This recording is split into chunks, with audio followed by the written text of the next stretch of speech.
The phone rang at 12:47 a.m., not the gentle buzz of a friend, not a reminder. A sharp, slicing sound that cut straight into my chest.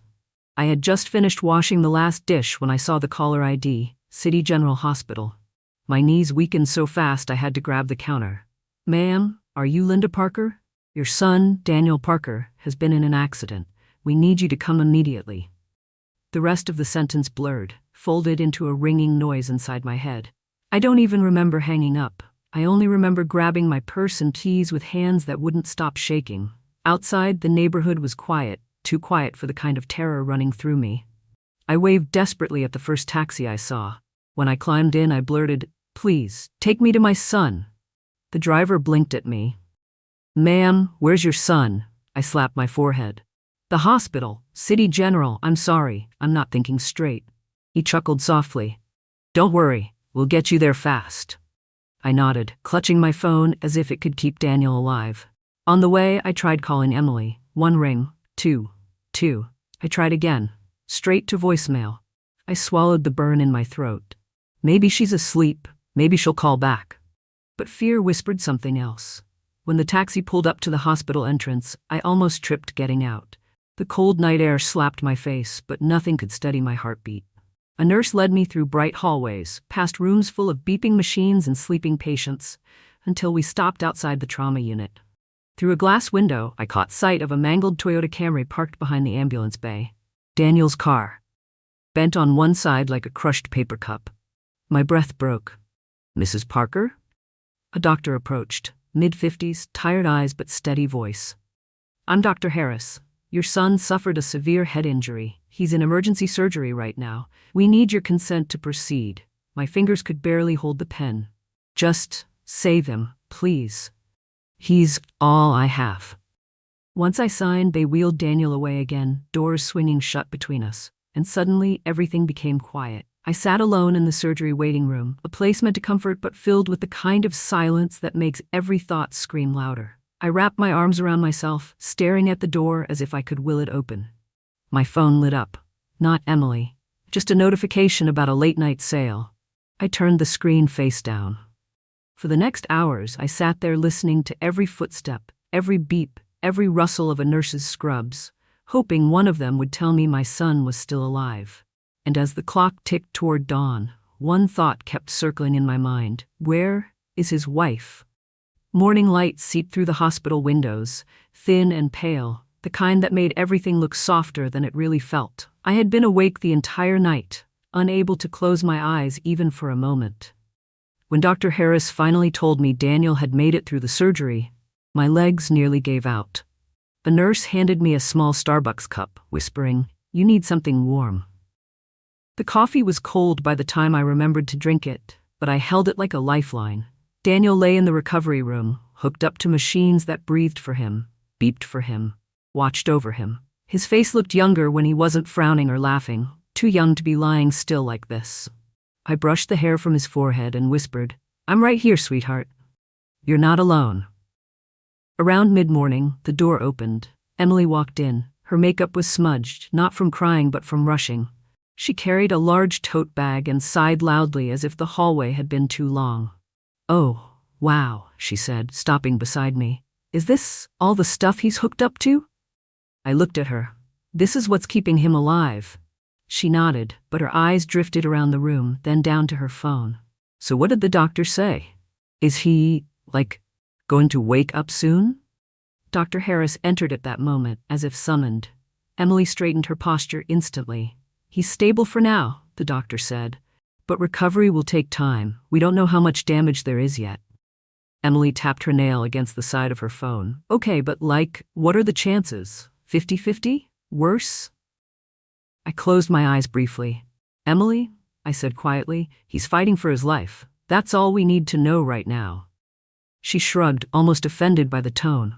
When Dr. Harris stepped out, Emily leaned closer to Daniel, gave him a quick peck on the cheek, then checked her reflection in her phone's camera. "I barely slept last night," she complained. "This is all a lot.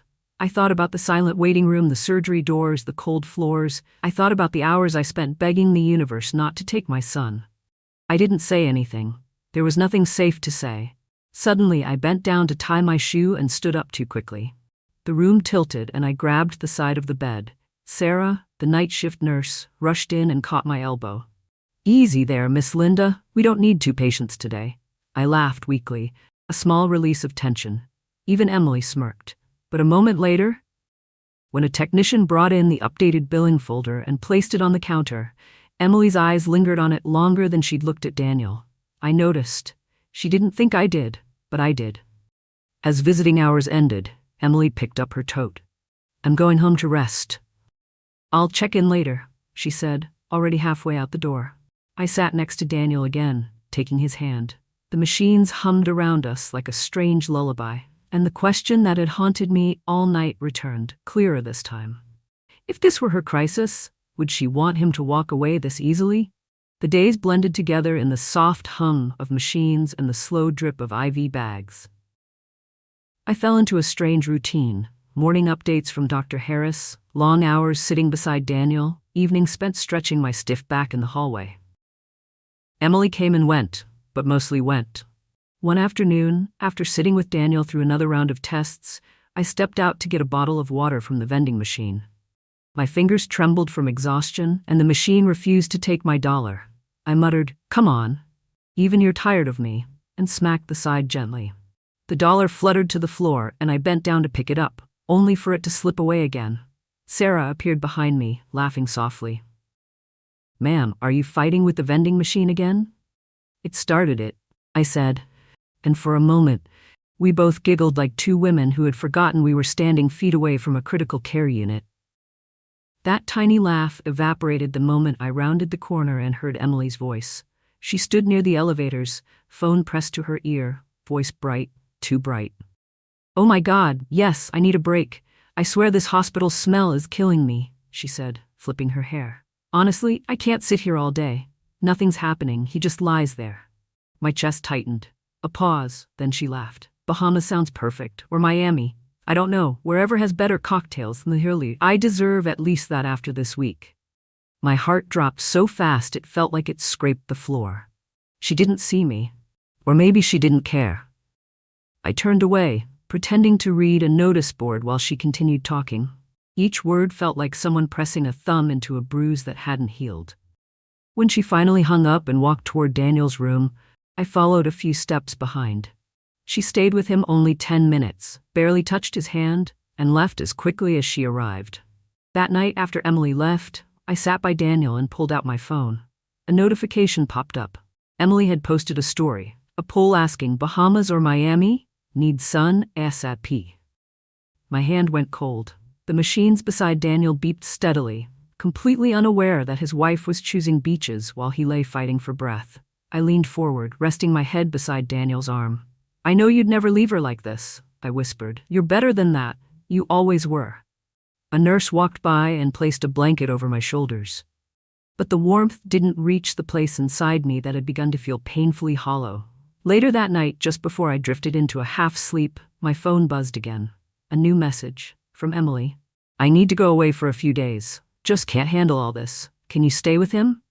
No apology, no guilt, no hesitation, just a plain emoji at the end. I stared at the screen until it blurred, then set the phone down with trembling hands. I wasn't sure which hurt more, Daniel lying there in silence, or the realization that his wife had already walked away. The next morning, I woke up in the hospital chair with a stiff neck and a blanket half sliding off my shoulder.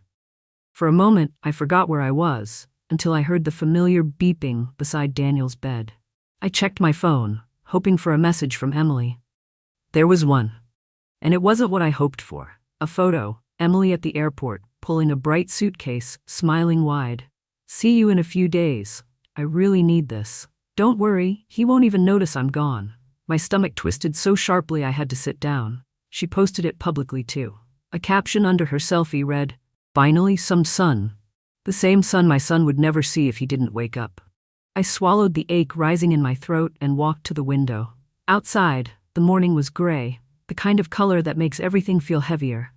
Inside, Daniel's monitor beeped steadily, the only sign that his body still fought to stay. When Dr. Harris came in for the morning update, he scanned the room. "Is Daniel's wife not here today?" I felt my chest tighten. She had to leave town.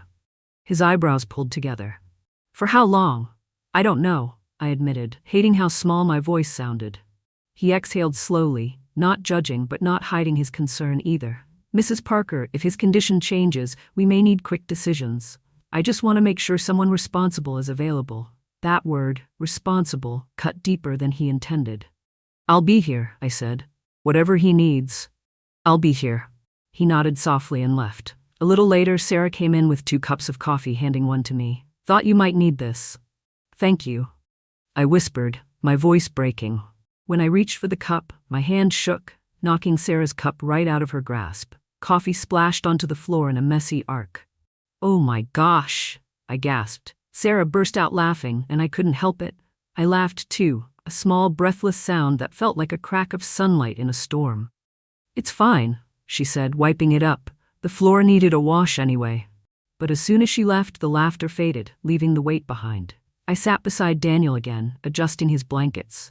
His eyelids didn't flutter, his hand didn't move. His chest rose and fell only because the machine told it to. I held his fingers gently, as if they could break.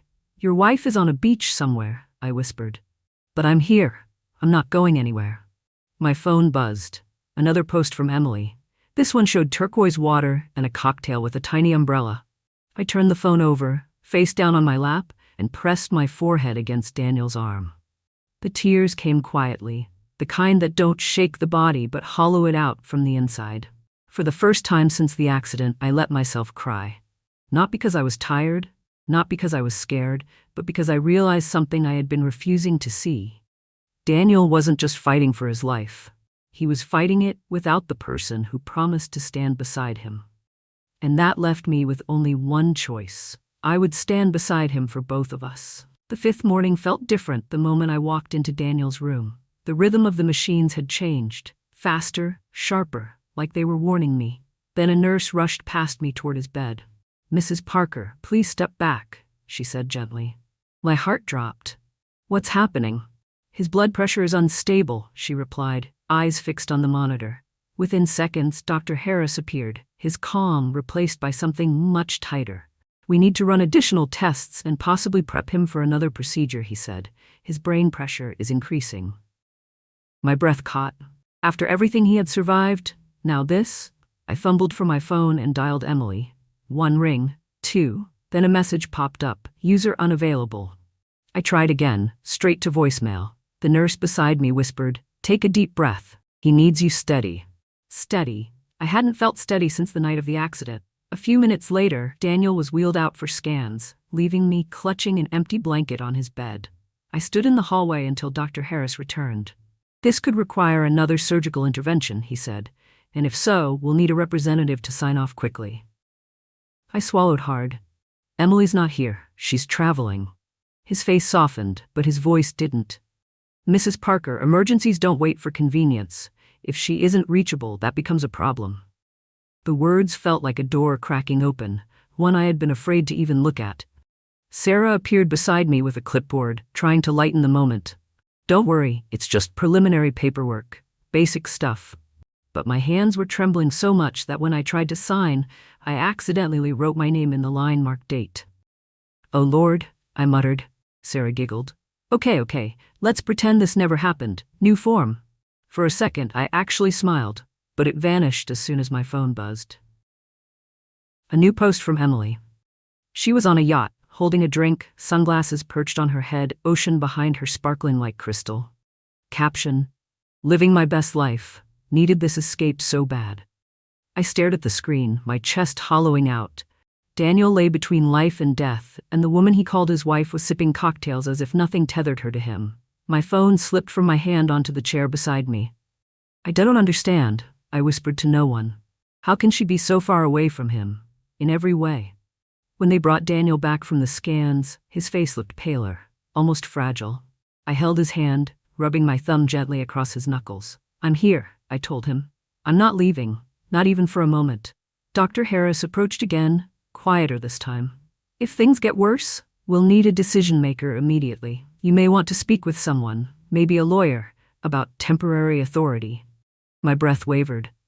Are you saying he could? The doctor didn't finish the sentence. He didn't have to. After he left, I leaned over Daniel, resting my forehead on his hand. I'm fighting for you, I whispered. Even if she won't. And in the hum of machines, in the sterile white of the hospital room, something inside me shifted. A quiet, fierce promise forming in the space where fear had lived for days.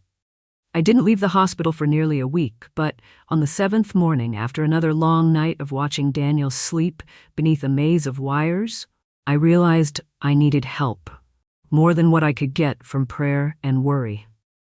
So I called Alex. He was a young attorney a friend had once recommended for simple paperwork, but when he heard the tremor in my voice, he told me to come right away. The law office was small, tucked between a laundromat and a bakery. Nothing fancy. Just a clean desk, a computer, and a kindness in Alex's eyes that made me feel less embarrassed about not understanding half the legal terms he used. "What's going on with your son?" he asked gently. I explained everything. Daniel's accident, his condition, Emily's disappearance to the Bahamas, the doctor's concerns about emergency decisions. Alex took notes quickly, then folded his hands. "Here's the thing, Mrs. Parker. Legally, his wife has authority. But if she's absent or neglecting responsibilities, the court can grant temporary medical guardianship." My heart thudded. "Temporary? To me?"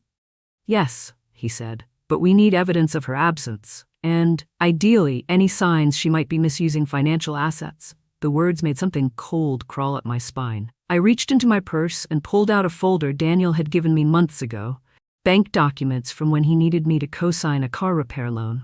I hadn't looked at them since. Alex scanned the pages, then frowned. There were withdrawals right before her trip. Several. Large ones. I leaned forward. "Large? How large?" He pointed to the numbers, amounts that made my breath stutter. "This isn't grocery money," he said gently. My hands trembled. "She used Daniel's money to go to the Bahamas?" "It appears so. And if we match the timestamps with her travel photos or posts, it strengthens your case." "Case." The word sounded heavy, like something from someone else's life. Alex continued. "I'm not saying she can't spend jointly owned funds, but abandoning a spouse in critical care while using those funds for vacations, courts don't like that." I felt my throat tighten, not just because of the money, but because Daniel had trusted her, defended her, loved her enough to overlook the red flags. I whispered, he would never do this to her. Alex paused, letting the truth sink in. "Mrs. Parker, would you like me to start the paperwork?" I nodded. When I returned home to gather more documents, I tried to print copies using my old home printer. One Daniel had fixed a dozen times. The machine sputtered, choked, then flashed an error. I pulled the paper tray and a wad of crumpled sheets shot out so fast it startled me. I gasped, stepping back. Then, despite everything, I laughed. A small, shaky laugh. "Even you're having a day, huh?" I muttered to the printer. Back at the hospital, I sat beside Daniel, holding the copies Alex needed. "You didn't deserve any of this," I whispered, "but I'm going to protect you now. I promise." My phone buzzed, a new photo of Emily, on a jet ski, hair blowing in the wind, smiling wide. The timestamp matched the same hour Daniel's blood pressure had dropped dangerously. I stared at the screen until my vision blurred. Then I turned it off and held Daniel's hand with both of mine. If Emily wouldn't stand for him, then I would stand twice as tall. Emily returned to the hospital on a Wednesday afternoon, rolling a suitcase behind her, skin bronzed from the sun, hair perfectly curled. For someone claiming she had been emotionally drained, she looked refreshed enough to be on a magazine cover. She walked into Daniel's room with a dramatic sigh. "Oh, Daniel," she whispered, though her eyes darted toward the mirror first. "I came as soon as I could." I didn't say anything.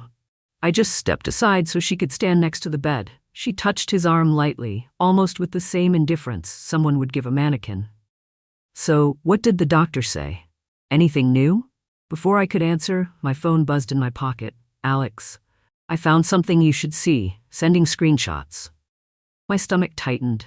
While Emily continued talking, mostly about her flight delays and how exhausting traveling was, I opened the message. There they were. Screenshots of her public vacation posts, but also something more. Comments from one of her friends. "Girl, maybe it's for the best if he doesn't wake up. You'll finally be free." And Emily's reply, "Don't tempt me." The room spun for a split second.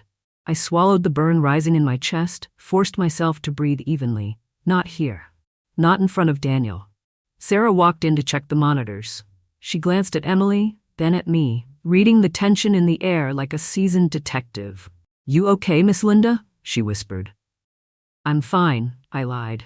Sarah attempted to lighten the moment and said, "Well, at least the machines are behaving today. Yesterday they were beeping so much I thought they were trying to start a band." I let out a soft, unexpected laugh. Even Emily turned to look, confused, like she couldn't understand how anyone could find comfort here. She turned back to Daniel. "So, has he improved at all? Because I really need to know what's coming next. I have work, bills, appointments. My life can't just stop, you know?" I stared at her for a long moment. Then I said quietly, "His life already has stopped."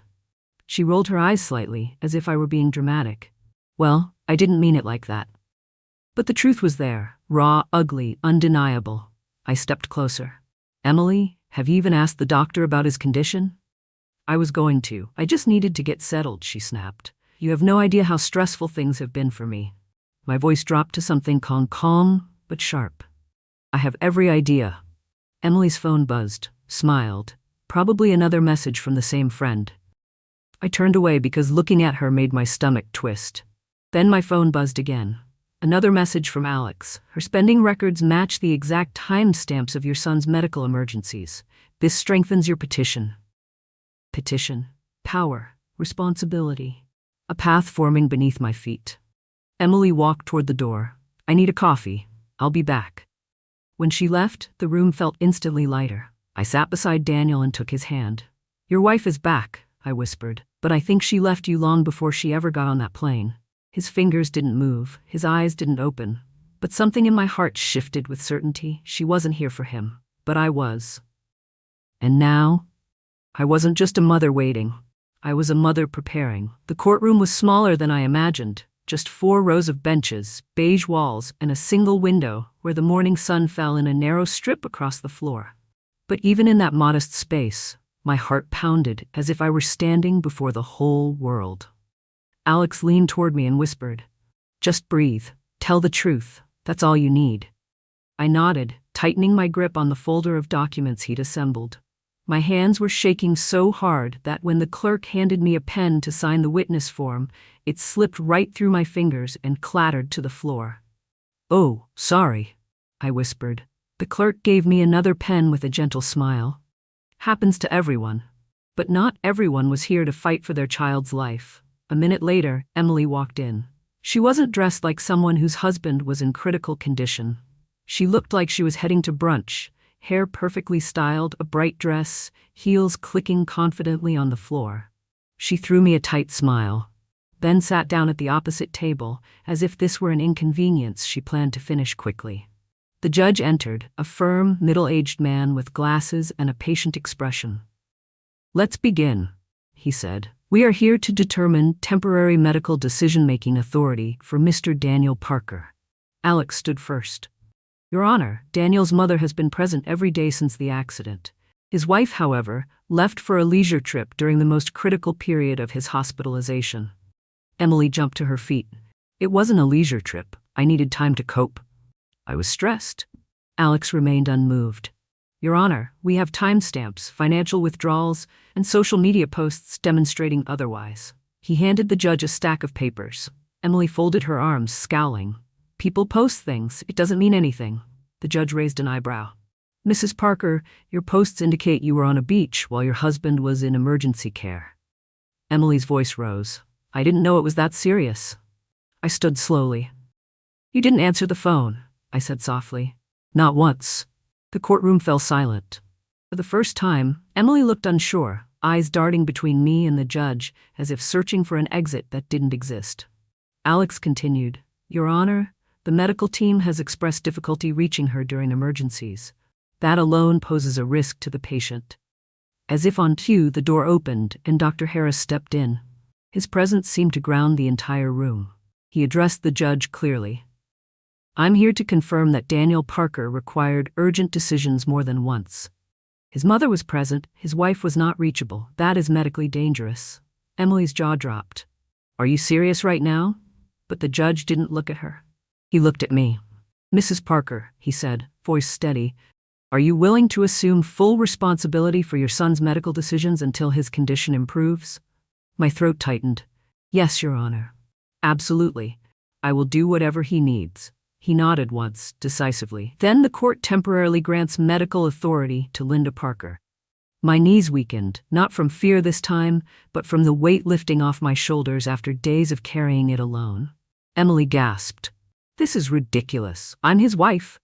The judge's tone cooled. And your absence reflects your priorities. Until further review, his mother will act in his best interest. The gavel struck, and for the first time since the accident, I felt something close to hope. When I walked back into Daniel's room after the court hearing, everything felt different. The machines were the same. The walls were the same pale yellow, but I wasn't the same woman who left that morning. I sat beside Daniel, took his hand in mine, and whispered, I'm here, sweetheart. And I'm not letting anything happen to you. Maybe it was the quiet confidence in my voice. Maybe it was coincidence. Maybe it was something only a mother believes. But his fingers moved, just barely, like the brush of a feather. A soft squeeze against my palm. I froze. Daniel? My voice trembled. Honey, can you hear me? His eyelids didn't open, but his hand tightened again, so faint I might have missed it if I hadn't been holding on so tightly. My breath broke into a sob. Sarah rushed in, alarmed at first, then her face melted into a smile. He responded? She whispered. I felt it, I said, tears spilling. He squeezed my hand. Sarah checked his vitals, nodding excitedly. This could be a really good sign. I haven't been this happy since I accidentally watered the fake plant in the lobby for 3 months straight. I laughed through tears, a ridiculous, breathless laugh that made my shoulders shake. Sarah grinned. I'm serious. I talked to that plant like it was my child. The moment was warm and bright, until the door swung open. Emily stepped in, her heels clicking like accusations on the floor. I heard something happened, she said sharply. What's going on? I wiped my tears, still holding Daniel's hand. He squeezed my fingers, twice. Emily hurried to the other side of the bed. Daniel? Baby? I'm here, she said in an exaggerated whisper. It's your wife. Her voice was soft, but her eyes flicked toward me, calculating. She leaned closer to Daniel's face. If you can hear me, give me a sign. For a moment, everything was still. Then nothing happened, no movement, no twitch, no response. Emily's smile thinned. Maybe he's tired. Sarah coughed lightly, unable to hide her reaction. Well, he did react a minute ago to his mom. Emily straightened. Maybe it was a muscle spasm. It wasn't, I said quietly. I know my son. She crossed her arms. You're acting like I don't love him. I looked at her calmly, too calmly for her comfort. Love doesn't walk away when someone can't follow. Her mouth opened, then closed again. For the first time, she didn't have a comeback. I leaned closer to Daniel. Sweetheart, you keep fighting. I'll handle everything else. Emily's jaw tightened. You think you've won something today? This isn't over. But her voice wavered. She knew the ground beneath her feet was slipping. I didn't raise mine. I didn't need to. I'm not in a fight, Emily, I said softly. I'm saving my son. Before she could answer, Daniel's hand twitched again. Just once. My tears came instantly. Sarah whispered, He hears you, Linda. He knows you're here. I pressed my forehead against Daniel's arm, crying quietly, every fear and hope mixing together. For the first time since the accident, I felt the impossible become possible. My son was coming back to me. 3 weeks later, the morning sun spilled gently across Daniel's room, warmer than it had been in months. His breathing was steadier now, his color better. And when his eyes finally fluttered open, I felt something inside me burst. Like a dam releasing water I'd been holding back too long. Mom? His voice was barely a whisper, dry as paper. I leaned over him, tears rushing instantly. I'm here, sweetheart. I'm right here. He blinked slowly, taking in the room, the machines, the window, the faint smell of antiseptic. Then he looked at me again, a tiny, confused smile forming. You stayed, he murmured. Of course I stayed, I whispered, pressing his hand to my cheek. The door opened. Emily walked in quickly. Daniel, oh my God, you're awake. You scared me to death. Daniel frowned slightly, as if searching his memory. When did you get here? Her smile faltered. I've been here. I came as much as I could. He looked at me, just briefly, and something in his eyes changed. Recognition. Understanding. Later that afternoon, after doctors checked him again, Emily leaned close to him. Baby, I know this is overwhelming, but we're going to get through this together. Daniel stared at her for a long moment before speaking softly. Emily, Mom told me everything. Her expression cracked. Everything what? The Bahamas, he said gently. The withdrawals, the posts, you weren't here. Emily's voice rose instantly. I needed a break. I was drowning. You don't know what it's like. He cut her off, not harshly, but with a calmness that made her freeze. I was fighting for my life. Silence fell like a curtain. Daniel turned his hand over in mine, squeezing weakly. And the only person who showed up was her. Emily's eyes widened. So what? You're taking her side? No, Daniel said. I'm taking the side of the truth. Her face twisted in disbelief. You can't just make decisions when you're barely awake. We're married. He looked at her with a tired sadness. Yeah, we are. And I don't know what that marriage means anymore. For a moment, Emily looked ready to scream. But instead, she grabbed her purse, glared at me, and stormed out, heels clacking violently down the hallway. She didn't come back. In the days that followed, lawyers handled the rest. Daniel never raised his voice. He never spoke badly of Emily. He simply chose himself this time. And that was enough to end everything. The court granted Linda continued authority until Daniel recovered fully, and Emily's claim to finances was denied because of her documented abandonment. Justice. Not dramatic, not explosive, just firm, clean, and real. Weeks later, Daniel was strong enough to take short walks. One afternoon, we sat on a bench near the hospital garden, watching families stroll by. He leaned against me gently, his head resting on my shoulder. I didn't know I could lose everything so fast, he said quietly. But you didn't lose everything, I replied. You're still here, and you're getting another chance. He smiled, a small, honest one, because you never left. A soft breeze passed through the trees, carrying the scent of cut grass and something sweet from the garden nearby. It felt like the world exhaled with us. For the first time in months, my heart felt light. Not because everything was perfect, but because we had survived what should have broken us. And in that warm, quiet moment, sitting beside my son in the gentle Florida sun, I realized we were finally healing. A few months later, life settled into a quieter rhythm. One that didn't feel rushed or fragile anymore. Daniel had moved back into his small apartment, this time filling it with soft lamps, warm blankets, and a growing collection of books he swore he'd always wanted to read. Every week, I stopped by with groceries or a homemade casserole, and he teased me that I was turning his place into a second pantry. But there was laughter now. Real laughter. Sometimes we walked together in the little neighborhood park, not far from the hospital that had once held our darkest nights. Daniel still tired easily, but each step felt like a small miracle neither of us took for granted. One evening, as we watched the sun sink over the lake, he said quietly, Mom, I don't know why I survived, but I'm glad I did, and I'm glad you were the one waiting for me when I woke up. I squeezed his arm. You came back to us because you weren't finished yet. Life still has something for you. He nodded, eyes reflecting the soft orange glow. And for you too. You spent so long taking care of me.